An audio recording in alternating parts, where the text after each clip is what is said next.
इसके बाद हमारे पास आ जाता है process control block. Process control block आप कह सकते हैं कि डाटा स्ट्रक्चर है जिसके अंदर हम कंप्यूटर के अंदर ऑपरेटिंग सिस्टम को यूज़ करके हम इंफॉर्मेशन को जो प्रोसेस की होती है उसको क्या कर सकते हैं, स्टोर कर सकते हैं। अब सिंपल इसको कह सकते हैं कि ये जो प्रोसेस का जितनी भी प्रोसेस जो जॉब होती है, जो टास्क होता है, उसकी जितनी भी वर्किंग होती है, जो प्रोसेस को मैनेज करना होता है, ठीक है, किसी भी जगह से एक्सेस करना होता है, ठीक है, उसकी मॉडिफिकेशन करनी होती है, ठीक है, मेमोरी की स्केजुलिंग करनी होती है, इनपुट आउटपुट रिसोर्सेज को एक्सेस करना होता है, तो वो हम किसके थ्रू कर सकते हैं, प्रोसेस कंट्रोल ब्लॉक के थ्रू करवा सकते हैं।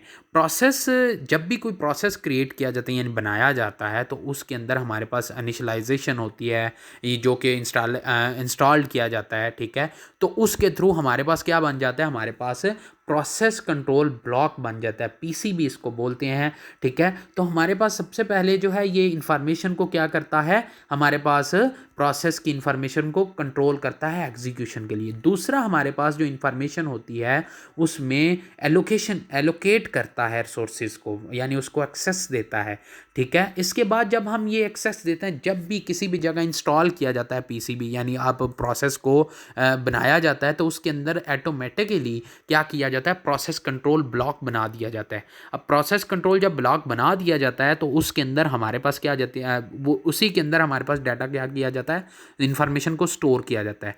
अब जो हमारे पास प्रोसेस होता है वो रिप्रेजेंट करता है ऑपरेटिंग सिस्टम को by the process control block, यानी आप कह सकते हैं कि आप इसके थ्रू ही रिप्रेजेंट करते हैं, इसके थ्रू ही मेंशन करते हैं। इस जो हमारे पास पीसीबी होता है इसके अंदर हमारे पास जो आप कह सकते हैं कि जितने भी इसकी कंट्रोलिंग होती है प्रोसेस मैनेजमेंट के अंदर, अब जो प्रोसेस कंट्रोल ब्लॉक के अंदर हमारे पास प्रोसेस की मैनेजमेंट होती हैं, जो कि प्रोसेस को एलोकेट करता है कि हमारे पास जो इन्फॉर्मेशन है आप इसको किस तरीके से रिलेट कर सकते हैं, ठीक है, उसको कैसे प्रोटेक्टेड एरिया जो होते हैं उनको आप नहीं एक्सेस कर सकते, ठीक है। तो ये हमारे पास प्रोसेस कंट्रोल ब्लॉक में आता है। इसके बाद हमारे पास प्रोसेस कंट्रोल ब्लॉक के अंदर हमारे पास 5 से 6 ऐसी कंडीशंस आती हैं, ऐसी प्रोग्राम के अंदर, प्रोसेस के अंदर हमारे पास जो सबसे पहले आता है वो आता है process state. Process state basically जो इंडिकेट करता है इंफॉर्मेशन को, अब कौन सी इन्फॉर्मेशन को, जो प्रोसेस के रिलेटेड हो, ठीक है। अब प्रोसेस के रिलेटेड कौन सी इंडिकेशन कर सकता है इन्फॉर्मेशन, जो कि वेटिंग कंडीशन में हो, जो कि रेडी कंडीशन में हो। अगर फ़र्ज़ करें हमारे पास कोई भी नया प्रोसेस हमने बनाया है, ठीक है, तो जो रनिंग कंडीशन होगी वो कहेगी कि हमने इसको रनिंग स्टेट के अंदर इंस्ट्रक्शन को एग्जीक्यूट करवाना है, जबकि वेटिंग जो स्टेट होगी, ठीक है, वो हमारे पास ऑलरेडी कुछ इवेंट ऑलरेडी एग्जीक्यूट कर रहे होंगे, ठीक है, या उसके अंदर वेटिंग कंडीशन में जो ऑलरेडी कुछ इनपुट आउटपुट ऑपरेशंस जो हैं वो परफॉर्म हो रहे होंगे। उसके बाद रेडी कंडीशन आ जाती है। रेडी कंडीशन के अंदर हमारे पास आता है कि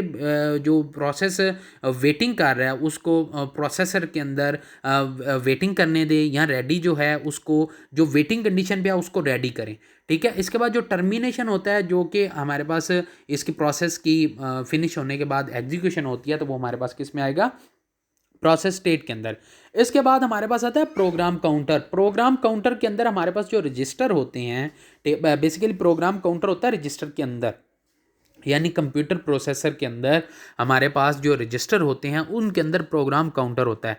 जब कोई एक हमारे पास वैल्यू है या कोई इंस्ट्रक्शन है उसको हम फेच करवाते हैं, रीड करवाते हैं, तो उसकी एग्जीक्यूशन हो जाती है। तो उस लोकेशन के ऊपर वो क्या करता है, वो हमारा डाटा को एग्जीक्यूट तो करवाता है, लेकिन प्रोग्राम काउंटर के थ्रू हमारे पास वैल्यू को क्या कर देता है, स्टोर कर देता है। इसके बाद हमारे पास आ जाता है सीपीयू रजिस्टर।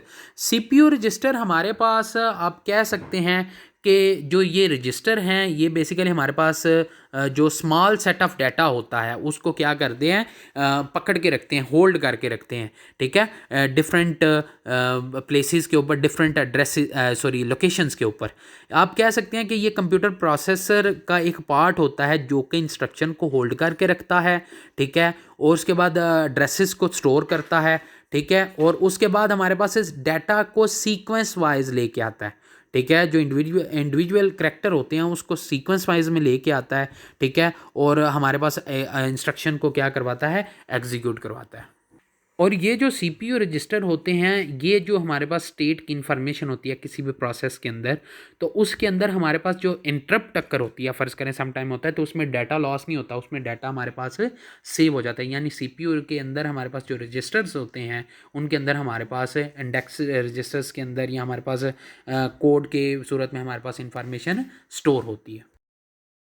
इसके बाद हमारे पास आ जाता है प्रोसेस कंट्रोल ब्लॉक के अंदर सीपीयू स्केजुलिंग इन्फॉर्मेशन। ये बेसिकली जो इन्फॉर्मेशन होती है, ये जो प्रोसेस प्रायोरिटी बेस पे होते हैं उनकी इन्फॉर्मेशन को स्टोर करता है। यानी ऐसी स्केजुलिंग क्वे के अंदर आती है कि उसके जो पैरामीटर होते हैं वो हम कैसे डिसाइड कर सकते हैं कि ऐसा प्रोसेस सीपीयू स्केजुलिंग के अंदर जो कि किसी वन प्रोसेस को अलाउ करे, ठीक है, सीपीयू को यूज़ करके, ठीक है, उसके बाद जो उसकी एग्जीक्यूशन है दूसरे प्रोसेस की, ठीक है, उसको होल्ड कर ले। यानी एक प्रोग्राम को, एक प्रोसेस को एट ए टाइम वो क्या करे, एग्जीक्यूट करवाए, ठीक है, अलाउ करे जो, और उसी टाइम पे दूसरे प्रोसेस को क्या करे, होल्ड करके रखे, ठीक है। वो होल्ड करके क्यों रखे, सम टाइम होता है कि कुछ चीज़ों की जो है अनअवेलेबिलिटी होती है, ठीक है, रिसोर्स की सम टाइम हो सकती है, इनपुट आउटपुट डिवाइसेस की हो सकती हैं, ठीक है। तो वो हमारे पास क्या होता है, और ये इसलिए यूज़ किया जाता है ताकि हम सीपीयू स्केजुलिंग जो है उससे सिस्टम को हम एफिशिएंट वे में फ़ास्ट बना सकें और फेयर बना सकें, ठीक है। तो सीपीयू स्केजुलिंग इसलिए की जाती है, सम टाइम हमें इसके प्रोसेस को कंट्रोल करके भी रखना पड़ता है, होल्ड करके रखना पड़ता है, और सम टाइम जो दूसरा प्रोसेस होता है उसकी एग्जीक्यूशन एट ए टाइम करवानी होती है। उसके बाद हमारे पास आ जाता है memory management. Memory management basically हमारे पास जो ऐसी इंफॉर्मेशन होती है जो कि हमारे पास रजिस्टर्स की सूरत में, वैल्यूज़ की सूरत में हमारे पास आती है, ठीक है। उसमें टेबल्स हो सकते हैं, पेज टेबल्स हो सकते हैं, सेगमेंट टेबल्स हो सकते हैं, ठीक है। और ऑपरेटिंग सिस्टम को यूज़ करके ही हमारे पास अब कैसे कह सकते हैं कि हमारे पास जो मेमोरी मैनेजमेंट इंफॉर्मेशन है उसको आप ऐसे भी डिफ़ाइन कर सकते हैं कि ये एक ऐसा प्रोसेस है जो कि कंट्रोल करता है और कोऑर्डिनेट करता है कंप्यूटर मेमोरी को, ठीक है। और इनको असाइन करता है पोर्शंस, यानी जो आप पोर्शंस ब्लॉक की सूरत में कह सकते हैं कि ब्लॉक इनको असाइन करता है ताकि हम प्रोग्राम के अंदर जो वेरियस हमारे पास प्रोग्राम्स के अंदर प्रोसेस जॉब परफॉर्म करवाई जा रही हैं, ठीक है, उसके थ्रू हम जो सिस्टम की परफॉर्मेंस है उसको, उसकी ऑप्टिमाइजेशन कर सकें, ठीक है, उसको अच्छे तरीके से हम क्या कर सकें, एलोकेट कर सकें उसकी मेमोरी को ब्लॉक्स की सूरत में। और उसी तरीके से सम टाइम होता है कि वो ब्लॉक अवेलेबल नहीं होते, ठीक है। तो हम जब वो दोबारा से अगर वही हमने ब्लॉक को यानी दोबारा से रीसाइन करना हो तो हम मेमोरी मैनेजमेंट के अंदर कर सकते हैं। अब मेमोरी मैनेजमेंट के हमारे पास देखा जाए तो ऐसी ये इसके फंक्शंस जो हैं, ठीक है, वो आप कह सकते हैं कि हैंडल करते हैं और मैनेज करते हैं प्राइमरी मेमोरी को, ठीक है, और जितने भी प्रोसेस होते हैं उनकी मूवमेंट करवाते हैं, ठीक है। आप ये डिस्क के अंदर हमारे पास इसकी एग्जीक्यूशन होती है, यानी मेमोरी मैनेजमेंट के अंदर हमारे पास जो प्रोसेस होते हैं, ठीक है, वो हर प्रोसेस को अपने ट्रैक के अंदर, अपनी लोकेशन के अंदर, अपनी मेमोरी के अंदर वो क्या करते हैं, स्टोर करवाते हैं, और उन्हीं के ही दौरान उनकी एग्जीक्यूशन होती है।